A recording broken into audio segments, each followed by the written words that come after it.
key is changing. So now you see here, we changed the music changes to E flat minor. It's actually not so close to a C minor if you think about it. I mean, just it's not a common key to modulate to. If that makes sense.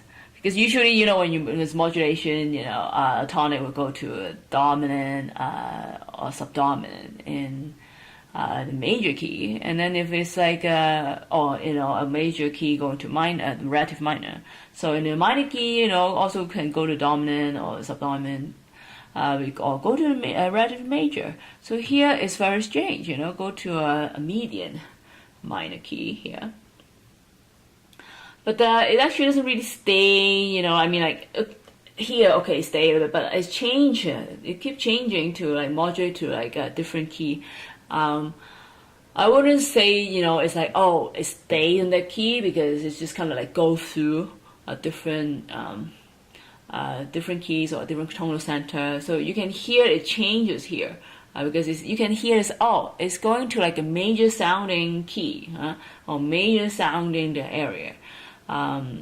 So it keeps changing, and then you can see whenever a phrase starts, that might be some changes in the keys too. So you start from here, you know, the E flat minor, and then you look at the pattern also, right? You start on the bass here, da da da da da da da, next phrase, and then here already changes to a D flat major. So you can mark it out. Okay, so you know, 1 2 3 4, 1 2 3 4. So this is 1 2 3 4, 1 2 3 4. Now here another phrase.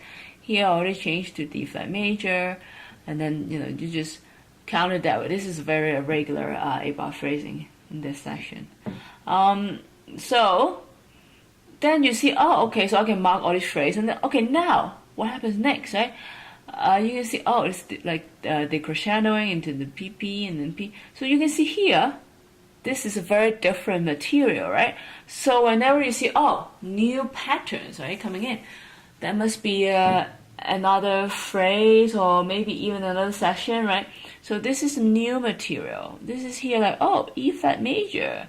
Okay, go back to the E flat major sound, E flat major, and different patterns.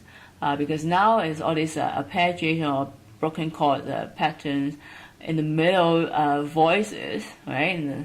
And then, so 4 bar for it, 4 bar here, and then 4 bar, well, actually this is not 4 bar, 1, 2, 3, 4, 5, 6, kind of, you know, 8 bar, but this is kind of like a 6 bar, and then like 2 bars, a different pattern, still 8 bar. So you can see, oh, this is another different pattern. But this is a whole phrase anyway here. And then go back to the same pattern, right? So you can mark out, oh, okay, so this is one phrase, and then this is another phrase, and then you see, oh, okay, so this is just the similar patterns here. It's really almost the same, but like the ending is a bit different because they have to change to a different, you know, key or pattern, you know. So here, you see different patterns here. Okay, so some runnings, right, on the right hand, scalic passage, and some choral, well, chords, and repeated chords patterns here on the left hand, and then you see, oh, okay, go back to this oscillating octaves, right? So this is very similar to what the beginning of this allegro session, this whole allegro session, because of these oscillating patterns. And this is also quite similar to what's going on at the beginning of that allegro session in right hand. And of course, there's 2 different endings, because this one has to go back to C minor, to the grave session, right at the beginning of the whole song, whole movement. And this one goes to the next part, right, the grave, well, the next grave, tempo 1. Because now we're in what? What are we in? I'll tell you in the next video.